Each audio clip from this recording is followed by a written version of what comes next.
TDP Janasena BJP పొత్తుపై Kadapa MP Avinash Reddy hot comments చేశారు.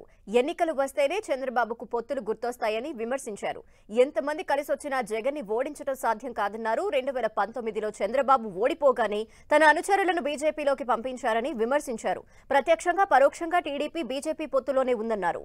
BJP Janasena Telugu Desam పొత్తు అనేది కొత్తగా నిన్న పుట్టిందేం కాదు. ప్రత్యక్షంగానూ పరోక్షంగానూ వీళ్ళందరూ కలిసే పనిచేస్తూ ఉన్నారు.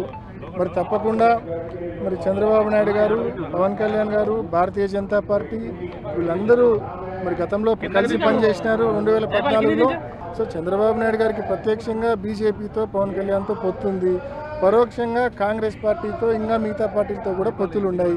ఎంతమంది కలిసి వచ్చినా ఎల్లో మీడియా ఆయనకు తోడున్నా, ఎంతమంది తోడున్నా కూడా జగన్మోహన్ రెడ్డి గారికి ఈ రాష్ట్ర వ్యాప్తంగా ఉన్న అక్క చెల్లెమ్మలు, రైతులు, వృద్ధులు, వికలాంగులు ప్రతి ఒక్కరు కూడా ఈ రాష్ట్ర ప్రజానీకం, వైఎస్ఆర్ కాంగ్రెస్ పార్టీ కార్యకర్తలు ఆయనకు జగన్మోహన్ రెడ్డి గారికి స్టార్ క్యాంపెయినర్లుగా ఉంటారు. ప్రతిపక్షాలు అన్ని ఏకమైనా కూడా చిత్తు కావాల్సిందే జగన్మోహన్ రెడ్డి గారి ముందు.